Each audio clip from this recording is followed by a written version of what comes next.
नमस्कार दोस्तों, स्वागत है आपका स्टडी फॉर सिविल सर्विसेज में। यदि स्टडी फॉर सिविल सर्विसेज के छात्र हैं तो ये वाला टेलीग्राम जरूर ज्वाइन करके रखिए। यूट्यूब चैनल में हमारे साथ है तो भी ये वाला टेलीग्राम ज्वाइन करना बहुत ज्यादा जरूरी है। सारे नोटिफिकेशन, सारे अपडेट, सारे मोस्ट इंपोर्टेंट पिक्स, सारा रिवीजन सब कुछ यहाँ पे बताया जाता है। टेस्ट को ध्यान से अटेम्प्ट करिए और बताइए कितना स्कोर आपने किया है, कितने सही किए हैं टोटल क्वेश्चन में से। सभी लोग अपना अपना स्कोर जरूर कमेंट करिए। देखिए ये हमारा एससीएस डेली क्विज चैनल है, इसमें डेली क्विज होती है, बिल्कुल फ्री में, इसको जरूर ज्वाइन कर लीजिएगा। ये हमारा इंस्टाग्राम का पेज है, इसको जरूर फॉलो कर लीजिएगा। Study for civil dot services करके अगर आप इंस्टाग्राम में सर्च करेंगे तो आपको मिल जाएगा। वीडियो के डिस्क्रिप्शन में इसकी लिंक दी हुई। इसमें आप स्टोरी सेक्शन जरूर देखते रहा करिए, प्लस इसमें हाईलाइट्स आते रहते हैं और प्लस पोस्ट आती रहती है, इनको जरूर फॉलो करते रहिए। नमस्कार दोस्तों, स्वागत है आपका स्टडी फॉर सिविल सर्विसेज में। डे नंबर 33 सॉल्व करेंगे यहाँ पे इलाहाबाद हाईकोर्ट की जो डेली क्विजेज होती हैं स्लॉट नंबर 2 के अंदर। स्लॉट नंबर 1 दिन में 2 बजे होती है, उसको अटेम्प्ट किया करिए। तो बिना किसी देरी के शुरू करते हैं क्वेश्चंस। क्वेश्चन नंबर 1 में देखिए एरर फाइंड करना है हमको सेंटेंस में। तो सेंटेंस हमारा स्टार्ट हो रहा है यहाँ से। क्या है? Several great battles took place among the British and the Americans. तो चूंकि 2 लोग हैं तो यहाँ पे अमंग यूज़ नहीं करेंगे, है ना, बिटवीन यूज़ करेंगे। 2 से ज़्यादा लोग होते हैं तो अमंग का यूज़ करते हैं। तो हमारा कौन सा पार्ट एरर है? बी। नेक्स्ट क्वेश्चन में भी क्या है, एरर फाइंड करना है कि द स्ट्रीम गर्गल्ड, है ना, contentedly as it slowed to rounding the bend. ठीक है, तो बाकी सब ठीक है। क्या हो रहा है यहाँ पे देखिए, राउंडिंग द बेंड लिखा है ना, तो ये होगा राउंड द बेंड। ऑप्शन ये जो सी है ये इनकरेक्ट है। अगला क्वेश्चन कि the criminal changed his name to an blank space in order to elude the police.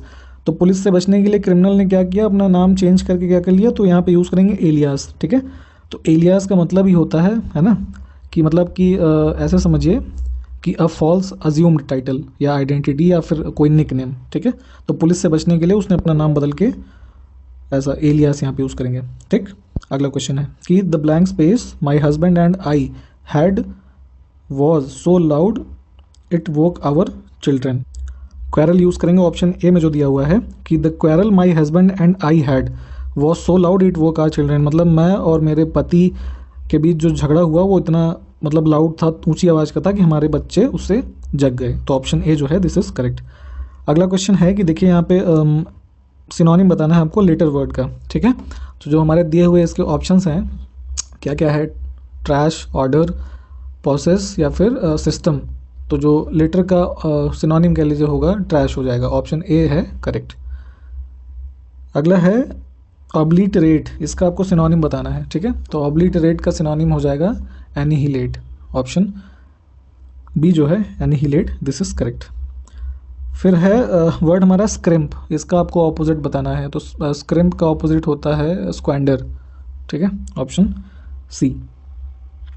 अगला वर्ड है गज़ल, गज़ल का आपको ऑपोजिट यहाँ पे फिर से बताना है। तो गज़ल का ऑपोजिट हो जाएगा हमारा स्टार। ठीक है, ऑप्शन बी जो है दिस इज करेक्ट। स्टार मतलब भूखा और गज़ल का मतलब होता है कि जो बहुत ज़्यादा खाता पीता हो, है ना, लालची की तरह। अगला है यहाँ पे देखिए इंप्रूव करना है कोटेड पार्ट को।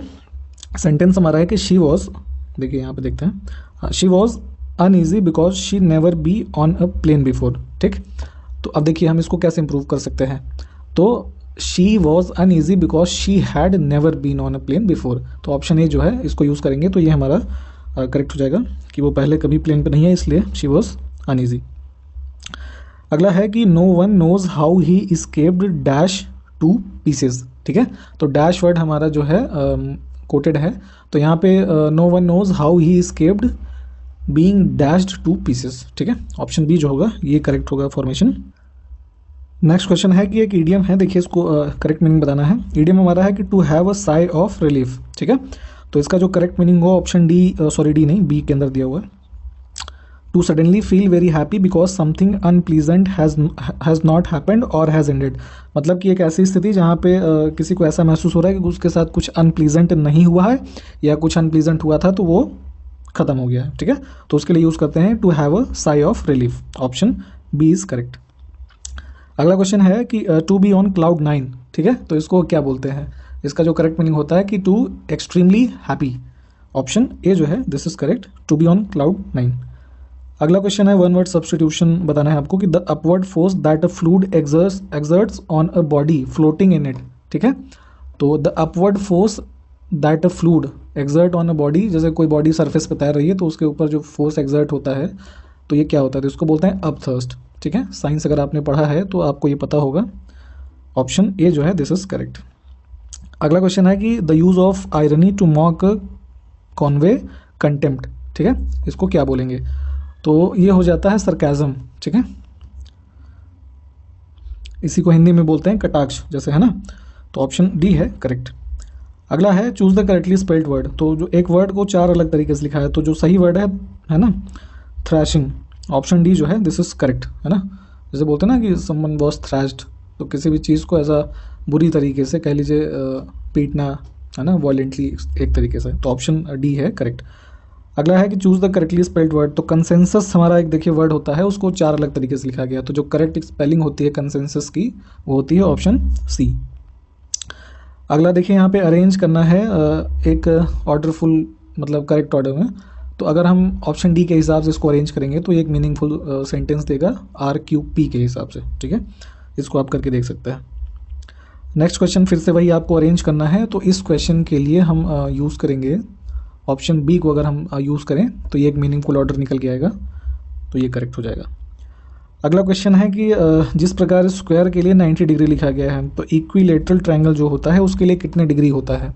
तो देखिए क्या है, ऐसे समझ लीजिए थोड़ा, स्क्वायर होता है ये, तो यहाँ पे चारों डिग्री ये जो कोण हैं ये 90 डिग्री बना रहे हैं, तो उसी हिसाब से जो समबाहु त्रिभुज होता है, तो तीनों भुजाएं बराबर हैं, तो ये तीनों कोण आपस में, चूंकि त्रिभुज का तीनों योगों का मान होता है 180 डिग्री तीनों कोणों का, तो एक जो होगा वो 60 डिग्री का हो जाएगा, है ना। तो ये कहाँ दिया है? ऑप्शन बी के अंदर, ये करेक्ट हो गया। अगला प्रश्न है कि देखिए ILNFIK, ठीक, तो उसी हिसाब से RUW के लिए क्वेश्चन मार्क की प्लेस पे हम क्या फिल करेंगे? तो इसका पैटर्न थोड़ा देखते हैं क्या है, कि जैसे ILN है ना, तो चूंकि I का कोड क्या होता है प्लेस 9, L का हो जाता है 12 और N होता है अपना 14। फिर FIK का देख लेते हैं, FIK, तो F होता है हमारा 6, I 9 और K 11। अब देखिए पैटर्न थोड़ा समझते हैं, तो क्या हो रहा है, I से हुआ F, ये -3, फिर 12 से हो गया 9, ये भी -3 है, फिर 14 से 11, तो ये भी -3 हो रहा है, तो पैटर्न हमारा क्या बन रहा है? -3 का। तो RUW चूँकि क्या होता है, R होता है अपना 18, U होता है 21 और फिर W 23, तो R में से -3 करेंगे 15वें पोजीशन पे होता है अपना O, ठीक, तो इसी से आंसर निकल गया हमारा। ऑप्शन ए में देखिए और कहीं O है ही नहीं, तो ऑप्शन ए हमारा करेक्ट हो जाएगा। अगला क्वेश्चन है कि 99 101, तो 100 को हम किस हिसाब से लिखेंगे? ठीक है, तो इसको थोड़ा सॉल्व करते हैं यहाँ पे हम नीचे।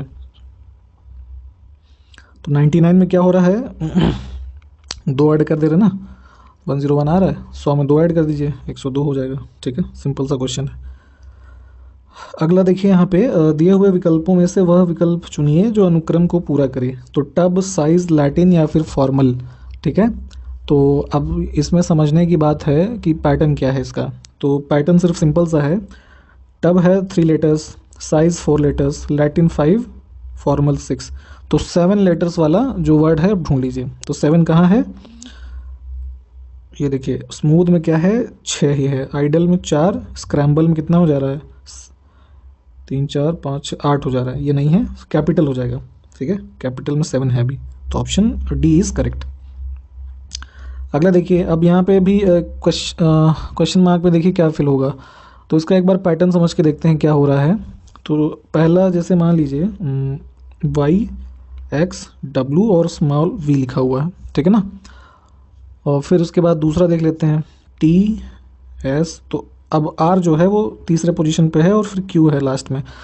तो अब क्या हो रहा है, एक बार पोजीशन देख लेते हैं इसकी क्या होती है। Y होता है अपना 25, X होता है 24, W 23 और V होता है 22, ठीक है। तो फिर TS RQ में क्या होता है, T होता है अपना 20, S 19, R 18 और Q 17, ठीक है। तो अगला फिर है ONML। तो इसमें देखिए अब क्या पैटर्न फॉलो हो रहा है, ONML। तो O होता है 15, है ना, N 14, फिर ये M 13 और L जो है अपना 12।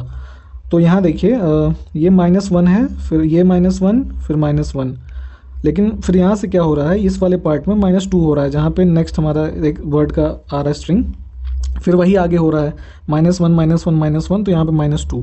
तो अब ऐसे ही पैटर्न फॉलो होगा हमारा ये EDCB के लिए। तो अब इसके बाद का हम जो है वो निकालते हैं वर्ड। तो इसको देखिए क्या होगा, EDC और B, ठीक है। तो अब क्या होगा कि B में से मान लीजिए हम 2 माइनस करेंगे यहाँ पे सबसे पहले ही, तो क्या आ जाएगा Z, ठीक। अब फिर Z के बाद उसके कॉन्जिक्यूटिव नंबर उल्टे में आ जाएंगे, ZY और W, ठीक है।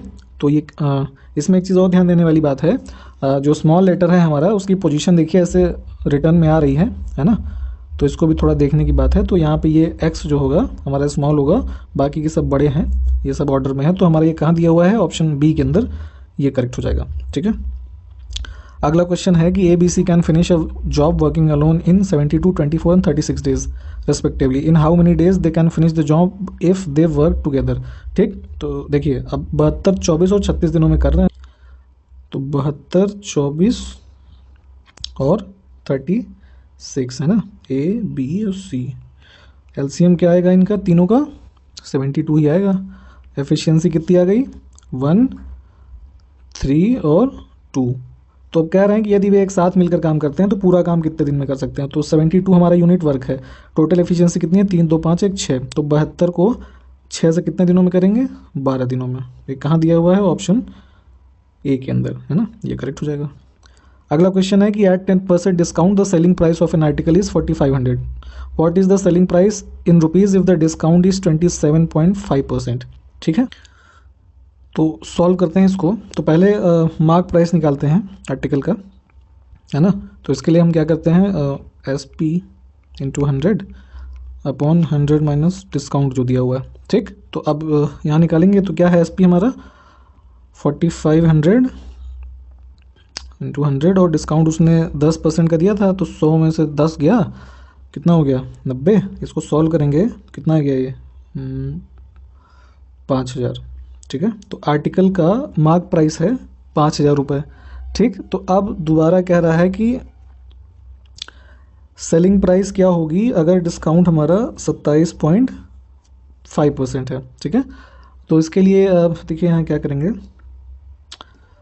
यहाँ पे लिख लेते हैं mark price into 100 minus discount, ठीक है, अपॉन 100।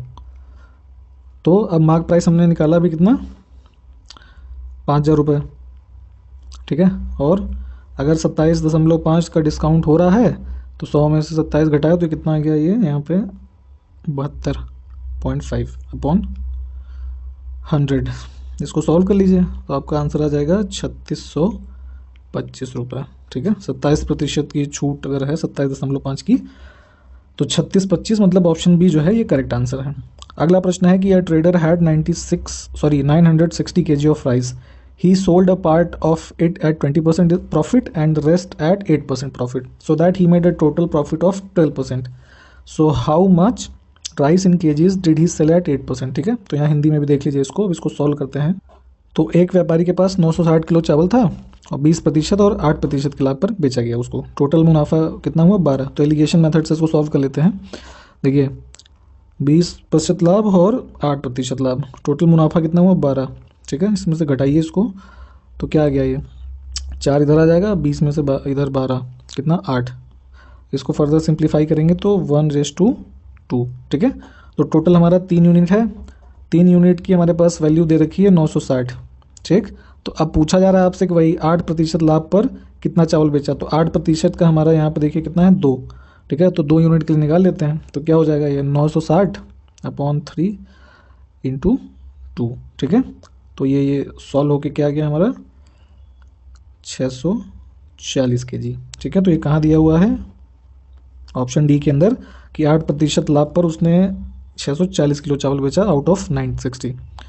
अगला प्रश्न है कि what is the fourth proportional of 72, 168, 150, ठीक है। तो क्या होगा ये, तो देखिए मान लीजिए फोर्थ प्रोपोर्शनल को x मान लीजिए, तो इसको सॉल्व कर लेते हैं। तो 72:168 और 150 और x, ठीक। तो 72/168 और 150/x, इसको और सॉल्व करिए। x इक्वल्स टू कितना आ जाएगा 150 इंटू 168/72। इसको आप पूरा सॉल्व करेंगे तो हमारा आंसर आएगा 350, ठीक है। तो जो फोर्थ प्रोपोर्शनल होगा हमारा ऑप्शन सी ये करेक्ट हो जाएगा। अगला प्रश्न है कि कौन सा वाक्य जो है वो शुद्ध है। तो मेरे को घर जाना है, मुझको घर जाना है, मुझे घर जाना है, मैंने घर जाना है। तो सबसे जो शुद्ध वाक्य है मुझे घर जाना है, सबसे उत्तम जो है। अगला प्रश्न है कि शुद्ध वर्तनी आपको चूज़ करनी है, तो क्या लिखा हुआ है? अत्युक्ति, ठीक है, ये शब्द होता है और ये कहाँ लिखा हुआ है? ऑप्शन बी में, है ना, छोटी ऊ की मात्रा होगी, अत्युक्ति, ऑप्शन बी। अगला है कि इंद्र का पर्यायवाची शब्द आपको बताना है, तो इंद्र का पर्यायवाची होगा इसमें से पुरहूत, है ना, ऑप्शन सी करेक्ट हो जाएगा। अगला अनंत का पर्यायवाची आपको बताना है, तो अनंत का मतलब होता है निस्सीम, ऑप्शन ये कहाँ दिया है? ए में। अगला प्रश्न है मृदुल का विपरीतार्थक शब्द बताना है आपको, तो मृदुल का विपरीत होता है कठोर। मनोविद के लिए सैर करने वाला, मतलब अनेक शब्दों के लिए एक शब्द, तो मनोविद के लिए जो मनोविनोद के लिए जो सैर करता है उसको बोलते हैं पर्यटक, है ना, ट्रैवलर। अगला प्रश्न है कि अनुशासनात्मक कार्यवाही के दौरान की प्रक्रिया के फलस्वरूप पद से नीचे उतारना, है ना, मतलब ऐसे कह लीजिए अनुशासनात्मक कार्यवाही किसी के खिलाफ हुई तो उसके फलस्वरूप उसके वर्तमान पद से उसे नीचे कर दिया गया, तो उसको क्या बोलेंगे? तो उसको बोलते हैं पदावनति, है ना, जैसे पदोन्नति होती है तो वैसे पदावनति हो जाती है, डिमोशन। अगला प्रश्न है कि शीघ्र प्रसन्न होने वाले के लिए एक शब्द क्या होता है? ठीक है, तो ये होते हैं आशुतोष, जिनका नाम आशुतोष होता है इनका अर्थ समझ लीजिए शीघ्र प्रसन्न होने वाले लोग होते हैं ये। अगला प्रश्न है कि 4 मीटर कपड़ा दो, वाक्य में 4 मीटर निम्नलिखित में से विशेषण का कौन सा प्रकार है? ठीक, तो 4 मीटर जो है आपका ये एक तरीके से कह लीजिए परिमाण है ना, किसी चीज़ का परिमाण दे रहा है कि 4 मीटर कपड़ा दो, परिमाणवाचक विशेषण हो जाएगा, ऑप्शन ए, संख्यावाचक नहीं होगा। अगला प्रश्न है कि गुण या दोष की तुलना करने को विशेषण की मतलब कह लीजिए क्या कहा जाता है? तो गुण या दोष की तुलना जहाँ पर होती है उसे विशेषण की अवस्थाएं कहा जाता है ना, ऑप्शन सी। अगला प्रश्न है कि a set of rules that governs data communication is called, ठीक है, तो डेटा संचार को नियंत्रित करने वाले नियमों का एक समूह जो होता है वो क्या कहलाता है? प्रोटोकॉल्स, ठीक है, ऑप्शन ए। अगला है कि after the double click of the mouse the information goes to, ठीक है, तो जैसे मान लीजिए किसी भी जगह कंप्यूटर आप यूज़ करते हैं, तो जैसे कोई मान लीजिए आपने फोल्डर सेलेक्ट किया, ठीक है, उस पर डबल क्लिक किया तो वो ओपन हो जाता है, तो ये इन्फॉर्मेशन कंप्यूटर के बाद कंप्यूटर में कहाँ गई? तो ये जाती है सीपीयू के पास, सेंट्रल प्रोसेसिंग यूनिट जो होती है उसमें जाती है। अगला प्रश्न है कि which one of the following is not an infotech terminology, है ना, सूचना प्रौद्योगिकी का शब्द इनमें से कौन सा नहीं है? तो आईटी वर्ड में जो वर्ड्स हमारे दिए हुए हैं, तो साइबर स्पेस, अपलोड, मॉडेम लिखा हुआ है, ये सब तो हैं, बट जो ऑप्टिकल स्टोरेज है this is not a word of infotech terminology, option C. Next question है कि who prepared CR formula to remove the political deadlock between Muslim League and Indian National Congress, तो Congress और जो मुस्लिम league के बीच में राजनीतिक गतिरोध को दूर करने के लिए CR फॉर्मूला, ऐसे डायरेक्ट भी कई बार एग्जाम में पूछते हैं इसको, तो ये इसी से जैसे यहाँ पे कंफ्यूज किया हुआ है, सी राजगोपालाचारी इनका नाम था, तो इन्होंने ही दिया था, है ना, तो CR फॉर्मूला ऐसे याद रखिएगा कि सी राजगोपालाचारी, है ना, तो ऑप्शन बी। अगला प्रश्न है कि दक्षिण अफ्रीका से लौटने के बाद गांधी जी ने अपना पहला सफल सत्याग्रह कहाँ शुरू किया था? ठीक है, तो जो अफ्रीका से आए थे तो सबसे पहला जो कह लीजिए सफल सत्याग्रह शुरू हुआ वो चंपारण बिहार से शुरू हुआ, है ना। अगला प्रश्न है कि which of the following is not one of the fundamental rights, ठीक है, तो जैसे क्लासिफिकेशन है फंडामेंटल राइट्स का 6 राइट्स में, ठीक, तो right to freedom of religion है, right to freedom of thought and expression, right to equality, but जो ये नीचे लिखा हुआ है ना डी ऑप्शन में, right to equal pay for equal work for man as well as women, तो ये DPSPs में आपको मिलता है, this is not a part of fundamental rights, वही चीज़ यहाँ पे हिंदी में लिखी हुई है। अगला प्रश्न है कि वर्ष 1975 में आपातकाल की घोषणा के समय भारत के राष्ट्रपति कौन थे? ठीक है, तो जब 1975 में आपातकाल की घोषणा की गई तो उस समय भारत के जो राष्ट्रपति थे ये फखरुद्दीन अली अहमद थे, ऑप्शन सी।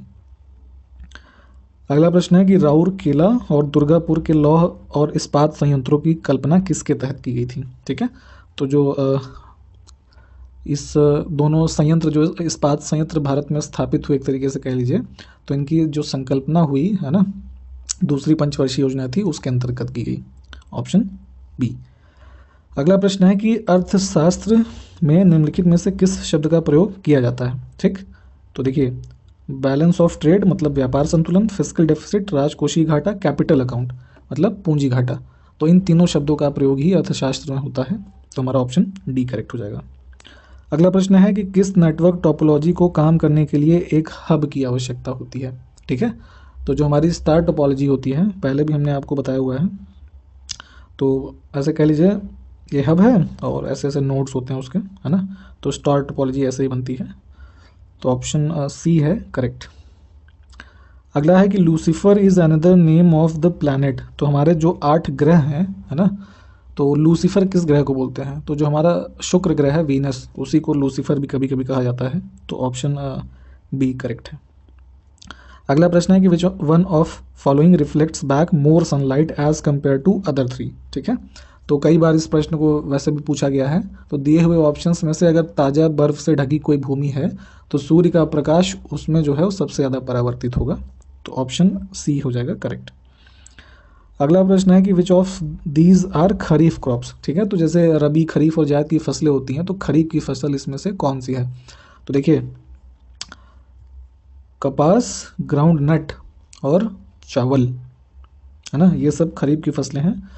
रबी की फसल जो है वो खरीफ की फसल नहीं होती है। तो ऑप्शन सी हमारा करेक्ट हो जाएगा।